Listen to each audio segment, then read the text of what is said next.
É sempre um privilégio enorme estar aqui, seja compartilhando a maravilhosa e poderosa palavra do nosso Senhor, ou assentado ouvindo, ou seja lá fazendo o que for aqui dentro da casa do nosso Senhor. É sempre um privilégio enorme, uma alegria imensa estar aqui com vocês. Em minhas orações eu sempre menciono a nossa congregação, pois nós precisamos, né, sempre do auxílio do nosso Senhor, a fim de que cresçamos em graça e principalmente em conhecimento do nosso Senhor. Irmãos, nós já estávamos já fazendo um estudo, né, em Neemias, certo? E hoje nós iremos estudar, iremos observar o capítulo 8 do livro de Neemias.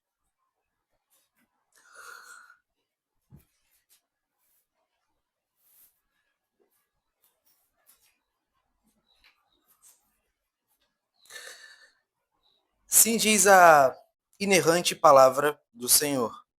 Em chegando o 7º mês, estando os filhos de Israel nas suas cidades, todo o povo se ajuntou como um só homem na praça, diante da porta das águas.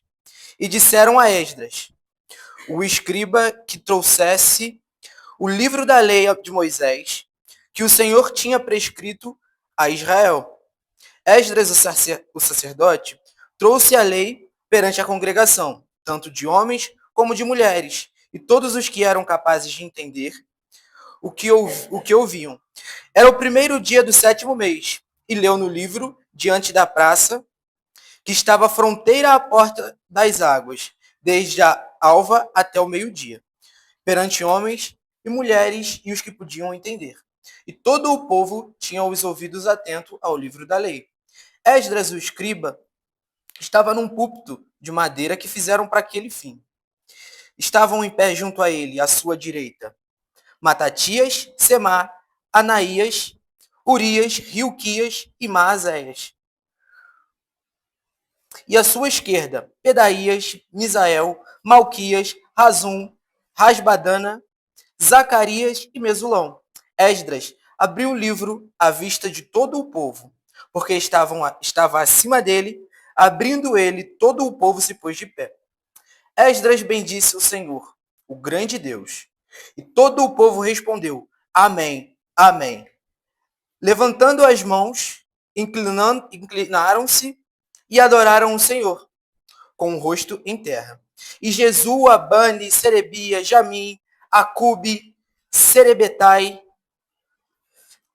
Rodias, Maazéias, Quelita, Azarias, Josabade, Hanã, Pelaías e os levitas ensinavam o povo na lei. E o povo estava no seu lugar. Leram no livro da lei de Deus, claramente dando explicações de maneira que entendessem o que se lia.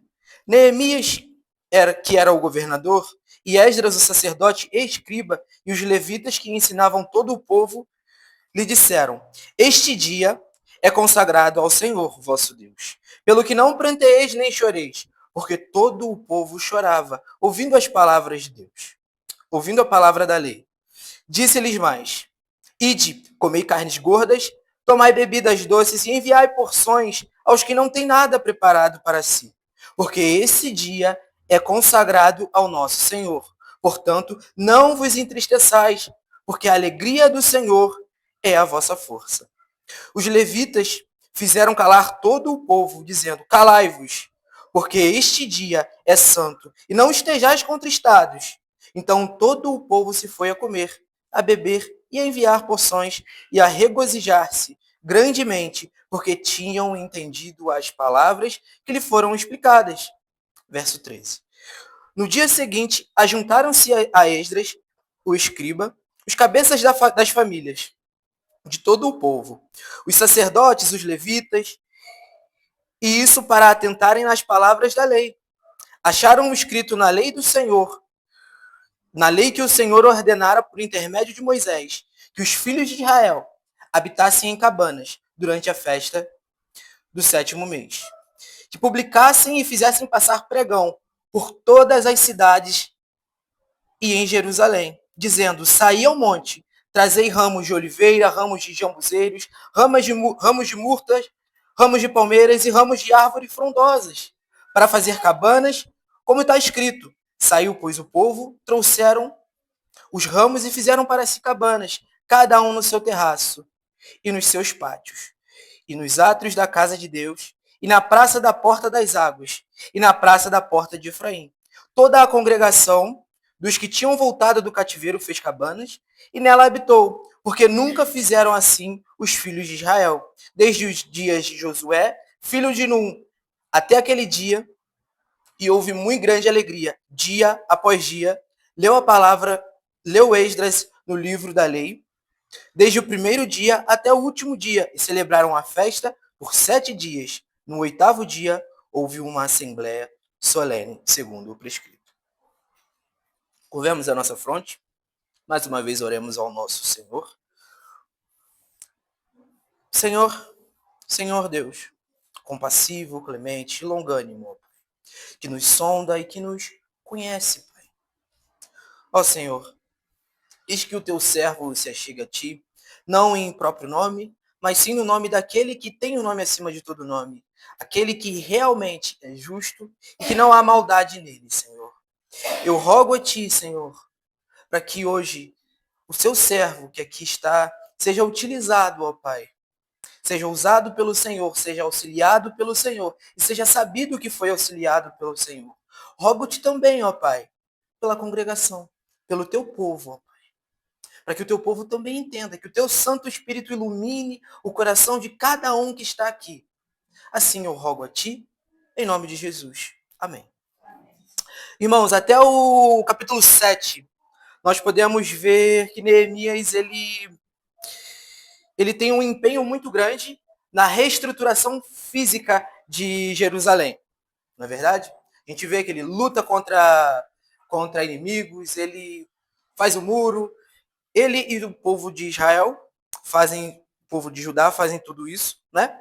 E a partir do capítulo 8, podemos ver uma restauração espiritual.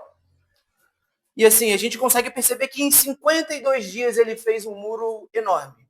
Construiu portas, fez N coisas. Em 52 dias. Ou seja, a restauração física demorou 52 dias. Enquanto a espiritual levou mais de um século. Mais de um século para que ocorresse nesse momento, talvez um dos maiores avivamentos pós-exílio babilônico. Nos capítulos seguintes a gente vai conseguir ver que houve realmente, até o capítulo 10, que houve realmente um avivamento no povo de Israel, um avivamento espiritual. Podemos perceber, né, que esse capítulo ele pode ser dividido basicamente em 3 tópicos, vamos dizer assim. Do verso 1 até o verso 8, a gente pode perceber que a leitura pública da lei, do verso 9 ao verso 12, como o povo reagiu ao ouvir a lei. Do verso 13 até o verso 18, o conhecimento e a obediência à lei. Irmãos, vamos nos atentar agora no verso 1, que o povo ele se ajunta como um só homem. Como um só homem o povo se ajunta a fim de quê? A fim de pedir, a fim de ouvir a palavra de Deus. E a gente às vezes pensa assim, não, o povo é um punhadinho de gente. Não, era mais ou menos 40 mil pessoas. Era bastante gente.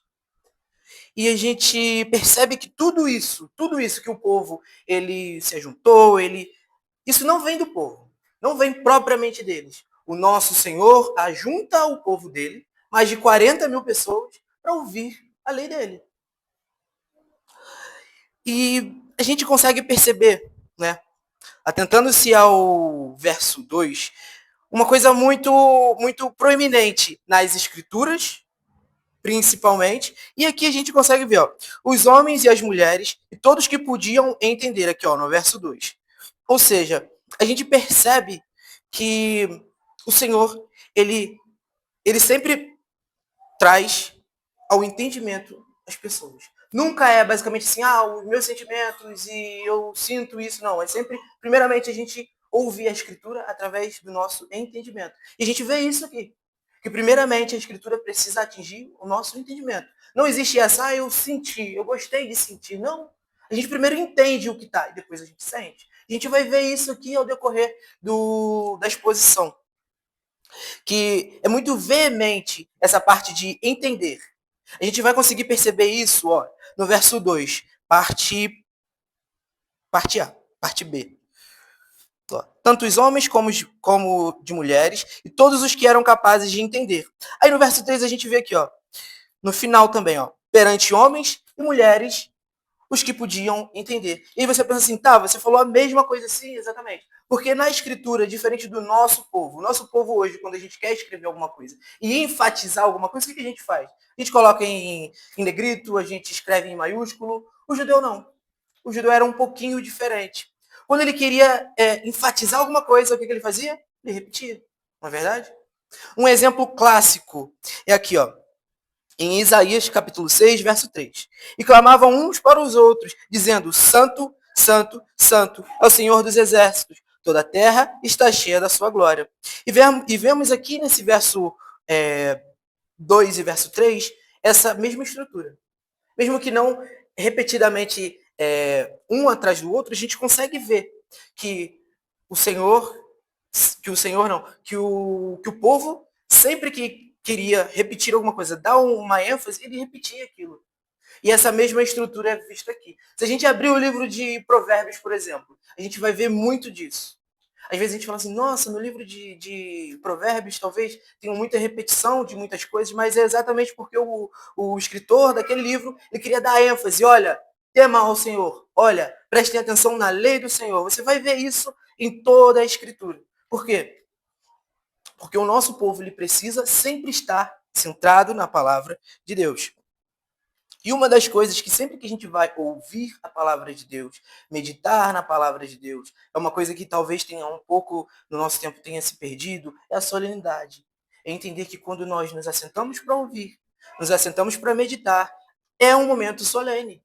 Precisamos acalmar o nosso coração, por isso que nós fazemos na nossa liturgia, tem um momento onde nós nos arrependemos dos nossos pecados, nós acalmamos o nosso coração, nós louvamos a Deus, mas tudo com solenidade, porque é necessário. Hoje, um pouco que a gente vê é um pouco de não ter tanto esse temor do Senhor. De entender que realmente, não é só mais um domingo que a gente vem aqui pela manhã, ouve alguém falar um pouco, não. É um momento onde a gente escuta a palavra de Deus. É um momento solene, a gente vê isso no povo. No verso 5, Esdras abriu o livro à vista de todo o povo, porque estava acima dele. Abrindo ele, todo o povo se pôs de pé. Ou seja, todo o povo estava atento àquilo que Esdras estava a falar. Estava dando atenção. Logo depois a gente consegue perceber no capítulo 6 que Esdras bendiz ao nosso Senhor, o grande Deus. E uma outra coisa que a gente tem que entender é que cai bem bendizer o nosso Senhor. Por quê? Porque ele é digno. É digno de ser bendito. A gente consegue ver isso no Salmo 147, onde vai dizer assim, louvai ao Senhor, porque é bom e amável cantar louvores ao nosso Deus. Fica-lhe bem o cântico de louvor. Então todo o povo concordou enfaticamente. Amém e amém. Percebe? Que Esdras ele bendiz ao Senhor. O povo está atento àquilo que está sendo dito. O povo entende aquilo que está sendo dito. Então o povo fala, amém, eu concordo. Amém e amém. Percebe? Então nós sempre temos que estar atentos à palavra do nosso Senhor. Sempre.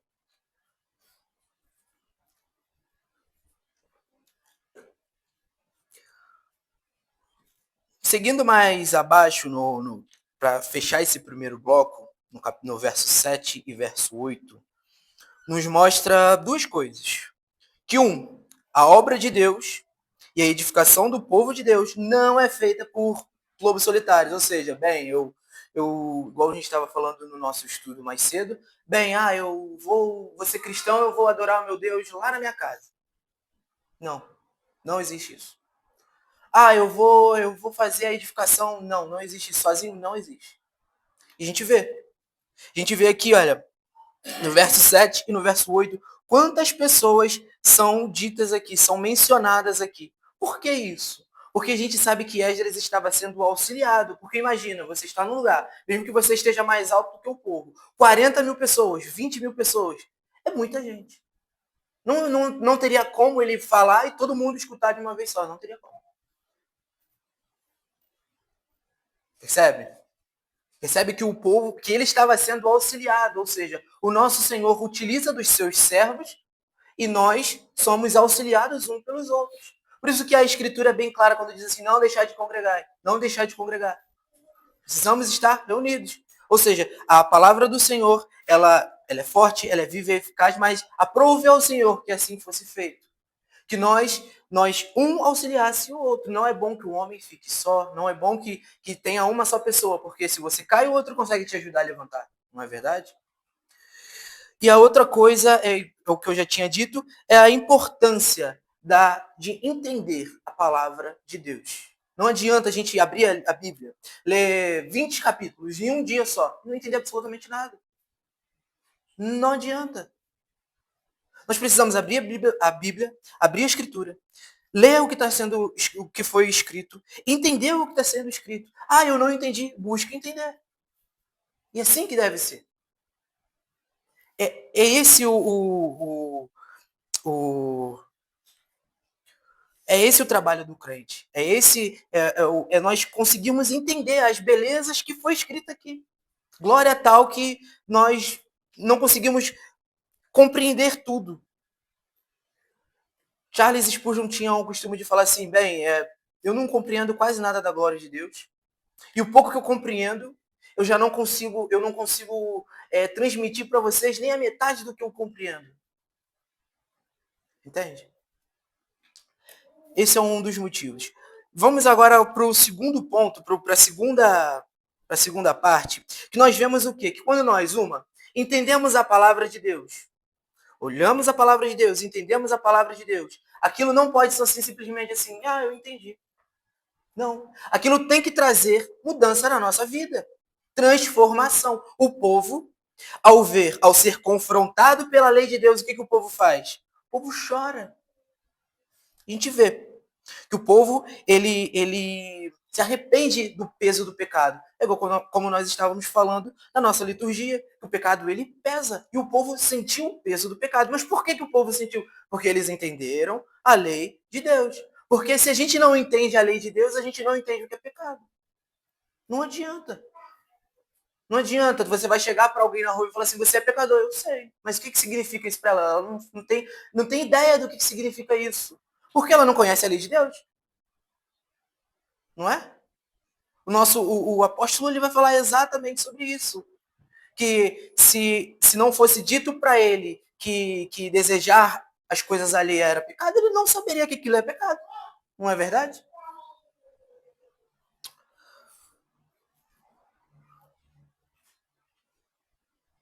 E podemos ver que uma das coisas de estarmos sempre um auxiliando o outro, né, um amolando o outro, um afiando o outro, é que a gente não sabe tudo.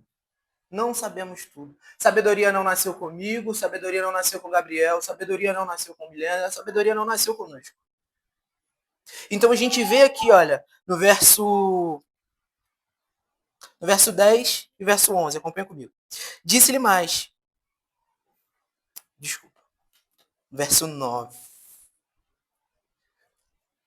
né, desculpa,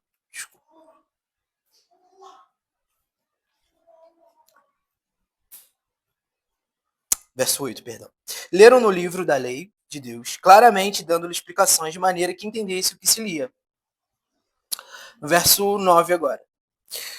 Podemos ver o povo reagindo através da lei, do choro, visto que sentiam o peso do pecado. Ou seja, o povo, aqueles que estavam auxiliando Esdras, eles explicavam ao povo o que estava escrito na lei de Deus. Por quê? Porque o povo ele não compreendia tudo. Como eu disse, nós não nascemos com sabedoria. Nós precisamos entender e aprender um com o outro. Eu aprendo com o Gabriel pode aprender comigo, eu aprendo com o Senhor, com o nosso amado presbítero, e assim nós edificamos. Por isso que é importante congregar, porque um aprende com o outro. E podemos ver que no verso 10, no verso 12, que os líderes não só ensinavam o povo, não só, mas encorajavam. Uma das coisas que nós temos que fazer, sim, quando vemos um irmão fraco na fé, porque isso acontece. Acontece do irmão titubear na fé, isso acontece. Nós precisamos o quê? Encorajar. E isso que os auxiliares, aqueles que estavam ajudando Esdras, estavam a fazer. Auxiliando Esdras. Auxiliando e encorajando o povo. Encorajando eles, olha, no verso 12. Então todo o povo se foi a comer, beber e enviar porção. Desculpa, verso 10. Disse-lhe mais, ide comer carnes gordas, tomai bebidas doces e enviai porções aos que não têm nada preparados para si, porque este dia é congregado ao nosso Senhor. Portanto, não vos entristeçais, porque a alegria do Senhor é a vossa força. Percebe? Percebe? Como que um auxilia o outro, um encoraja o outro. Ah, eu estou fraco, eu estou desanimado. Acontece, desânimo. A gente vê nas escrituras grandes homens que conheciam a escritura muito mais do que a gente, ficando cansado, precisando ser auxiliado. Quem dirá nós? Vivemos nesse mundo agitado, mensagens o tempo inteiro. Quem dirá? Precisamos ter esse costume de um encorajar o outro. Irmão, o que está acontecendo? Nossa, eu estou um pouco. Eu não tenho lido com frequência. Não, vamos ler junto. Ou se você é esposo, se você é esposa, meu amor, vamos ler juntos. Vamos estudar juntos. Entende? Assim que tem que ser. Assim que deve ser. Um auxiliando o outro. Um encorajando o outro a se manter na fé. Então, podemos chegar agora no nosso último bloco. Né? Podemos notar que um avivamento ele não acontece como somente um evento. Né? Um exemplo, a gente vai em um evento, num congresso, o congresso dura um dia e aí a gente vai embora. Não. Um avivamento ele vai sempre continuar, ele vai prosseguir. A gente vê aqui, ó, no verso 13 até o verso 18, que esse avivamento ele não para num dia só. Acompanhe comigo aqui no verso 13. Ó. No dia seguinte, ajuntaram-se a Esdras, o escriba, ajuntaram-se a Esdras, o escriba, os cabeças da família de todo o povo, os sacerdotes e os levitas, e isso para atentarem nas palavras da lei. Ou seja, o povo continuava com fome de Deus. Não era simplesmente assim, teve um evento lá, foi muito legal, aquela festa, a gente passou aquele tempo bacana e pronto, cada um para sua casa. Não. O povo, ele tinha fome da palavra de Deus. E isso é marcado um avivamento. Não é que um dia só a gente vai ter lá a gente tem um grande mover do Senhor e acabou ali. Não. O nosso Senhor, ele nos mostra na Escritura que sempre que ele aviva, aquele avivamento, ele continua. E como que eu sei disso? Hoje eu estou aqui por conta disso. Hoje eu posso abrir a escritura e falar por conta disso. Porque a reforma foi um avivamento. Foi. Foi um avivamento. E se hoje eu estou aqui podendo compartilhar livremente, abrindo a escritura, a santa palavra de Deus, é porque continua. Não é uma coisa que acontece num dia e acabou. Não, não é. E sempre que há um avivamento, a gente sempre vê alguns detalhes disso, que o povo ele precisa primeiro ouvir a palavra, e aí o povo ele entende a palavra, o povo se arrepende, e aí a pessoa fica com essa fome. Nós ficamos com essa fome de conhecer a Deus. Bem-aventurados aqueles que têm fome e sede de justiça. Não é o que nosso Senhor vai falar?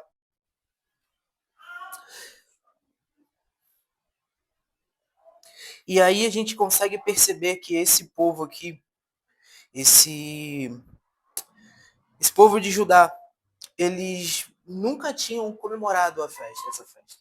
Essa festa, ela é a chamada Festa dos Tabernáculos. Eles nunca haviam comemorado essa festa. Nunca haviam comemorado. E acharam-se escrito no livro, na lei, que o Senhor ordenara por intermédio de Moisés, que os filhos de Israel habitassem em cabanas durante a festa do 7º mês, publicassem e fizessem passar pregão por todas as cidades de Jerusalém, dizendo: saí ao monte e trazei ramos de oliveiras, ramos de jambuzeiros, ramos de murtas, ramos de palmeiras, ramos de árvores frondosas, para fazer cabanas, como está escrito. E a gente percebe que uma das coisas que nos leva, quando a gente conhece todas essas coisas, conhece a palavra, o Senhor traz arrependimento, é que nós obedecemos. Saiu, pois, o povo, trouxeram os ramos e fizeram para si cabanas. Ou seja, o povo, ele obedeceu a palavra de Deus. Então, um avivamento, ele vai trazer isso. Vai trazer arrependimento, ele vai trazer conhecimento da palavra de Deus e obediência à palavra de Deus. Percebe?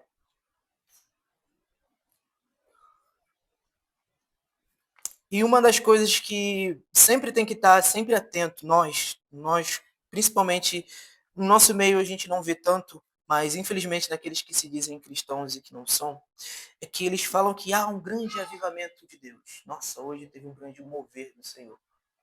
Mas a palavra de Deus não foi pregada. Eles não se atentam à palavra de Deus. Aquele povo que hoje se chama pelo nome do nosso Senhor, eles não se atentam à palavra de Deus. E devemos compreender, e devemos veementemente pregar e mostrar ao mundo que o centro da nossa fé é a palavra de Deus. A nossa única, o nosso único regra de fé e prática. Nós não temos outra coisa. Não temos um livro auxiliar onde nós olhamos e aquele livro vale tanto quanto a Bíblia. Não. Não tem. Vale tanto quanto a Bíblia? Não. Não teve revelação do pastor? Não teve. A gente não quer ouvir revelação do pastor. A gente não precisa ouvir, eis que te digo, eu não quero ouvir. Está na escritura? Não, então, desculpa, não tenho interesse. E é assim que o nosso povo deve ser, porque a nossa fé ela é fundamentada na palavra de Deus. Porque senão acontece o que tem acontecido.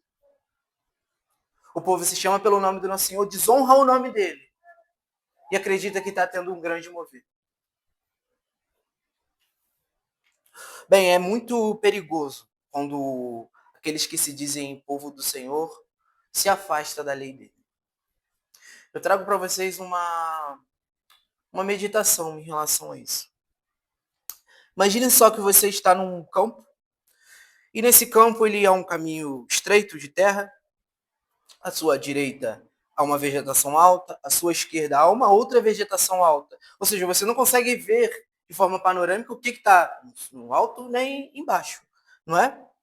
E aí, em dado momento desse caminho, você vê assim escrito assim uma placa: cuidado, minas terrestres.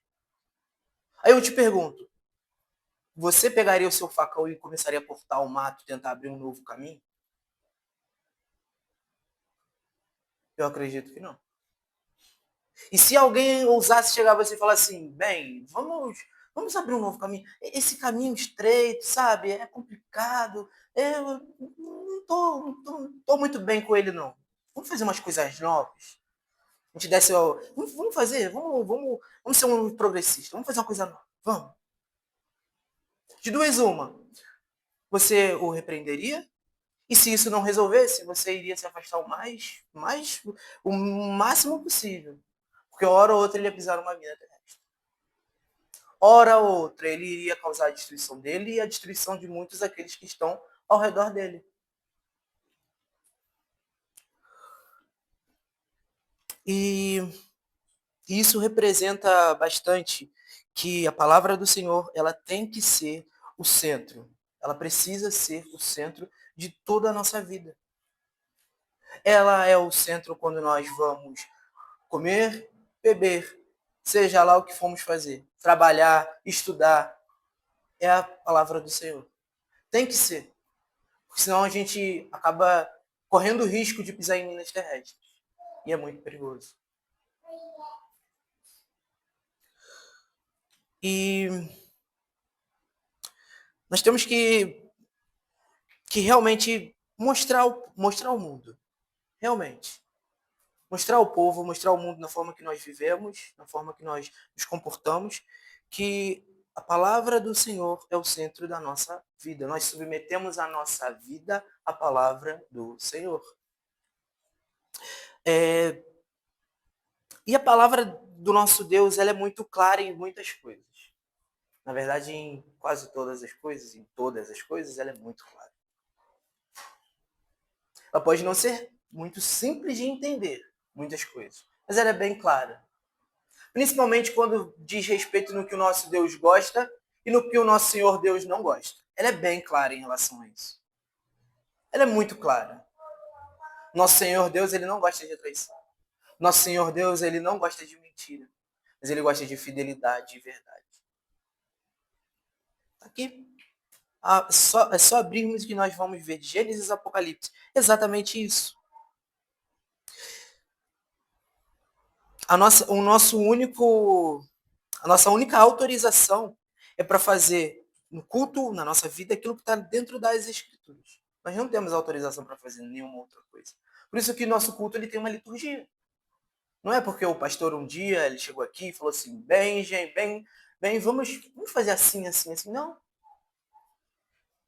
Existe um princípio, um regulador do culto.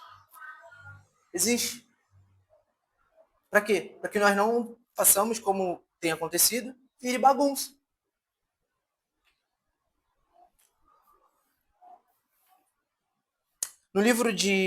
É visto no livro de Êxodo, detalhadamente, exatamente isso. Quando o nosso Senhor, ele é uma leitura um pouco extensa, quando o nosso Senhor, ele dá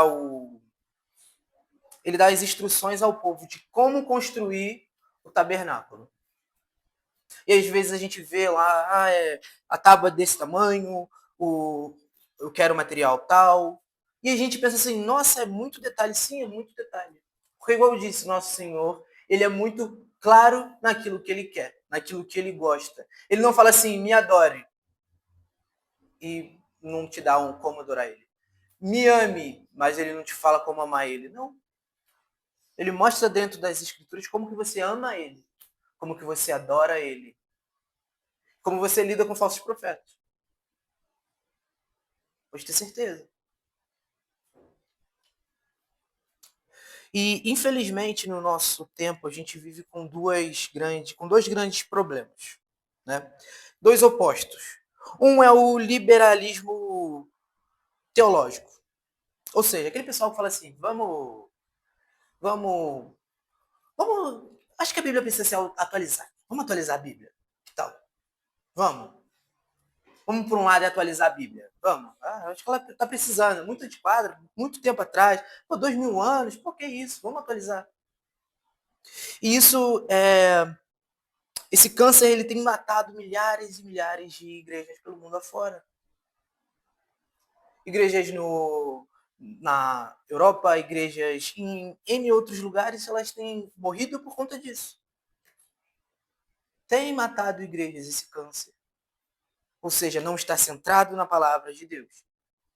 Achar que a palavra de Deus precisa ser reinventada, como se o nosso Senhor não tivesse a total sabedoria para dar a lei dele boa, perfeita e agradável.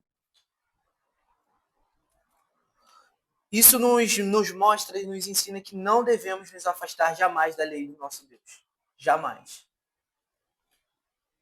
E aí, no outro oposto, nós temos o quê? O sincretismo religioso. Outro câncer. Outro câncer. Aqueles que creem em todo vento de doutrina, menos na Sagrada Escritura. Ontem eu pude estar num casamento e, em dado momento, um dos padrinhos estava a fazer uma oração, uma das madrinhas estava a fazer uma oração e, assim, ela começou parecendo uma oração evangélica e terminou com Ave Maria. Ela começou falando em línguas estranhas e terminou com Ave Maria. E ainda pôde falar assim, vamos adorar ao Deus, não importa a sua religião. Vem, vamos adorar a Deus. Vem, vamos fazer. Desculpa, eu não consegui me conter, tive que virar de costas. Não pude me conter. Não pude disfarçar aquilo. Desculpa. Tive que virar de costas. Vamos orar um Pai Nosso. Sim. O povo que se chama pelo meu nome tem desonrado o nome do Senhor. É assim que tem acontecido. Esse é o câncer do sincretismo religioso. Esse é o problema do sincretismo, onde mistura várias coisas. Nosso Senhor é bem claro, ele é puro. Bem-aventurados os puros de coração. Por quê puros de coração? Porque Nosso Senhor não gosta de mistura. Mistura não purifica. 1 ml de veneno, ele não purifica e mata os micróbios só, não. Se você tomar aquilo lá, você vai morrer. Isso é a realidade. Assim como a gente vê nos Colossenses, até nisso o Nosso Senhor é bem claro, os Colossenses, onde eles acreditavam em Cristo e em mais alguma coisa. Eles acreditavam, não, Cristo, ele é forte, mas eu vou fazer um culto dos anjos. Vai que, né? Não sei, vai que falha. Bem, vamos orar um Pai Nosso, vamos falar em línguas e vamos orar Ave Maria, né? Não sei. Ela te ajudou até aqui? Quem sabe ela também não me ajuda? E isso nos mostra exatamente, não misture nada com a palavra de Deus. Não misture nada com a lei de Deus. A lei de Deus é pura. Não caia nesse engano de sincretismo religioso. Não podemos cair. A gente tem que... o nosso povo, o povo, eu digo no Brasil, povo brasileiro, que diz que é 30% cristão, quando eu não acredito que seja nem 10%. Porque não acredita na Bíblia, não segue a Bíblia, não é a única regra de fé e prática. Igual nós estávamos conversando aqui, quando nós mostramos que a Bíblia ela é a nossa única regra de fé e prática, o que nós ouvimos? Não, você é muito radical, você é muito bitolado, não faz isso não precisa tanto. Precisa tanto. Você pode sim, por exemplo, ir orar uma Ave Maria, o que tem? É o que a gente ouve. Ou quando aquele povo fala assim, não, a Bíblia precisa ser atualizada. Não, a Bíblia não precisa ser atualizada, não. 2 Timóteo, capítulo 3, versos 16 e 17. Toda a escritura é inspirada por Deus e útil para o ensino, para a repreensão, para a correção, para a educação na justiça, a fim de que todo homem de Deus seja perfeito e perfeitamente habilitado para toda boa obra. A palavra de Deus, ela faz isso conosco. Ela dá sabedoria aos simples, prudência, faz tudo isso. Esses dois problemas nas últimas décadas, eles têm mandado muitas e muitas pessoas para o inferno. Para o inferno. Tem mandado pessoas para o inferno. Por quê? Porque elas acham que estão adorando o verdadeiro Deus. Quando não estão. Eles acham que podem adorar a Deus e adorar a Mamon. Não, pô, calma aí. Eu não sou... Qual é a palavra? Eu não sou ganancioso, não. Eu não sou ganancioso. Não. Esqueci a palavra que é utilizada. Esqueci a palavra. Eu não sou ganancioso. Eles transvestem por uma outra palavra. Esqueci ela agora. Não sou ganancioso. Eu soberbo? Eu não. Orgulhoso? Não. Esse é meu jeito. É assim. Esse câncer tem se instaurado, essa mistura, e tem mandado muitas pessoas para o inferno. E esse povo, ele tem andado, né, por minas terrestres e não observam a lei de Deus. Infelizmente. É triste se ouvir isso. Mas, sim, é triste.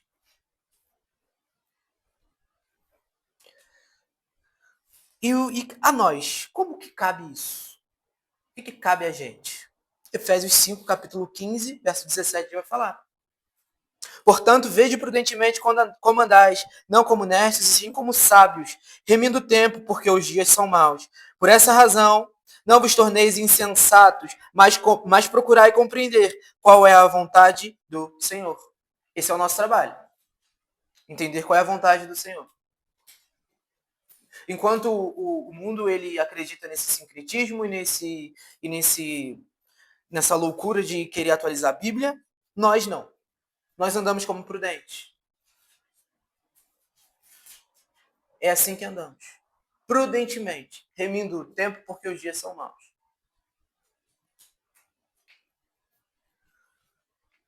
E talvez a gente chegue aqui no final desse capítulo, ou talvez até mesmo no final do capítulo 10 e pensemos assim: bem, o povo de Israel viveu feliz para sempre, mas não.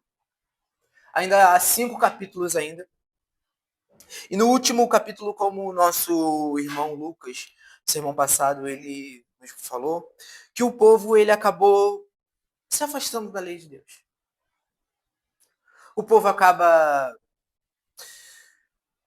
trazendo o inimigo para dentro de casa, dentro da casa do Senhor. O povo não cumpre com o voto que fez com o Senhor, não dá sustento aos levitas, não observa o sábado, eles misturam com os povos circunvizinhos e entre outras imundícies que fizeram contra o nosso Deus. Mas a gente compreende que o nosso Senhor, quando diz respeito ao povo dele, o povo dele às vezes ele pode andar um certo período longe da palavra dele, pode fazer algumas coisas, mas o Senhor traz de volta. Ele é forte e poderoso para fazer isso. Pode ter certeza.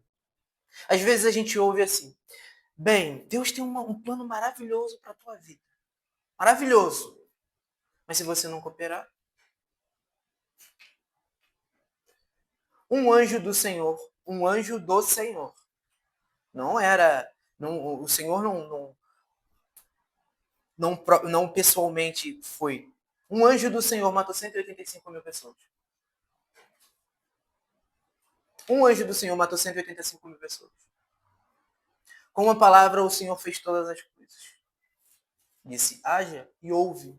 E aí, o povo acredita que Deus não pode mudar a tua vida, não pode te transformar, te fazer santo, se você não quiser.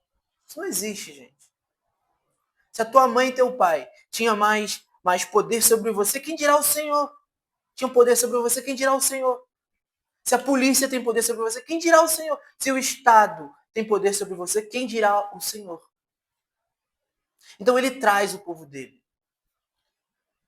Ele traz de volta. E assim, se olharmos de forma panorâmica para o capítulo 8, nós vamos ver 4 coisas, 4 estágios que eu creio que todo crente passou. Qual é esse estágio? O primeiro é o conhecimento da palavra, pois sem a qual é impossível ser salvo. Não adianta. Ah, e o monge lá em cima, lá longe, lá, hinduísta lá, ele é bonzinho, ele ouviu a palavra de Deus. A segunda coisa, houve arrependimento. A terceira coisa, ele se alegrou no Senhor. A quarta coisa, ele obedece à lei. Quando eu digo lei, não necessariamente o Pentateuco, mas sim aqueles que têm os meus mandamentos e guardam, esses me amam. É essa lei que eu estou falando. Então não adianta. E bem, agora eu gostaria de trazer, né, para a nossa realidade. Como que isso se aplica a nós? Isso também se aplica em 4 pontos. E talvez você possa imaginar até mesmo quais são. Que é o primeiro, nós devemos conhecer a palavra de Deus. Muito mais nós. Muito mais precisamos conhecer a palavra de Deus. Segundo, precisamos nos arrepender. Terceiro, precisamos nos alegrar no Senhor. A quarta coisa, obedecer à lei de Deus. Talvez vocês possam estar pensando, bem, mas eu sou crente já. Eu sou crente, preciso fazer tudo isso de novo? Um pregador que o Senhor utilizou muito muito do ministério para me trazer a fé verdadeira, para me mostrar. Ele costuma dizer assim, ó, a evidência de que um dia você foi salvo, ou seja, você foi convertido, é que um dia você creu e um dia você se alimentou da palavra de Deus e você continua a se alimentar hoje. Ou seja, não é uma coisa isolada no passado, não, é uma coisa atual. A gente continua a aprender sobre a lei de Deus, a gente continua a se arrepender, por isso que nós temos um momento onde nós temos a leitura da palavra, onde nós temos o momento de arrependimento, onde nós temos o momento de cânticos. Para quê? Para nos alegrarmos no Senhor. E a obediência da lei.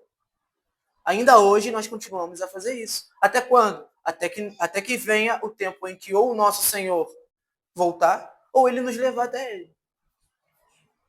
Nós vamos continuar. Continuar e continuar. Dia após dia. Não venho trazer aqui um mandamento novo, mas um mandamento antigo. De que um dia, se você foi salvo, você se alimentou da palavra de Deus. Há 30 anos atrás, há 50 anos atrás, há 70 anos atrás, qual a evidência de que eu fui salvo, que eu continuo me alimentando? Eu continuo me arrependendo. Eu continuo crescendo em arrependimento. Por quê? Porque quanto mais nós conhecemos ao Senhor, quanto mais nós conhecemos a palavra dele, mais e mais nós iremos nos arrepender de quem nós somos. Por quê? Porque nós iremos ver quem é Deus. Quanto mais nós vemos quem Deus é, mais nós nos arrependemos. Quanto mais nós nos arrependemos, mais alegria nos traz. Por quê? Porque ele é fiel para perdoar e ele perdoa pecados. Ele perdoa faltas. Ele perdoa. E isso nos leva ao quê? A obedecer a palavra de Deus. Sempre vai.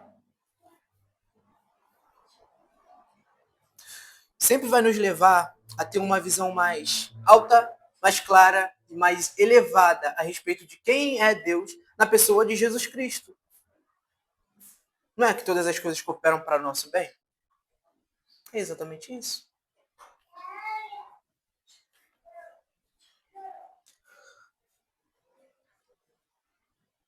E como que eu faço isso?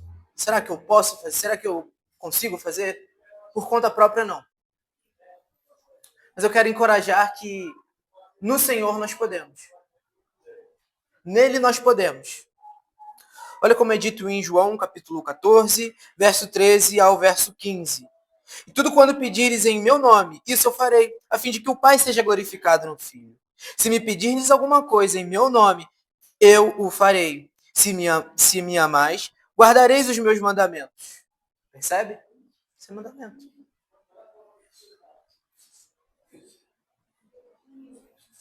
Irmãos, que o amor de Cristo ele nos venha a trazer realmente arrependimento cada vez maior, conhecimento da palavra de Deus, arrependimento, alegria no Senhor. Devemos nos alegrar, isso é mandamento. Alegremos-nos no Senhor, porque Ele é bom. E a quarta é a obediência à lei. Que o Senhor nos faça cada dia mais obedientes e alegres nele. Amém, Senhor. E amém.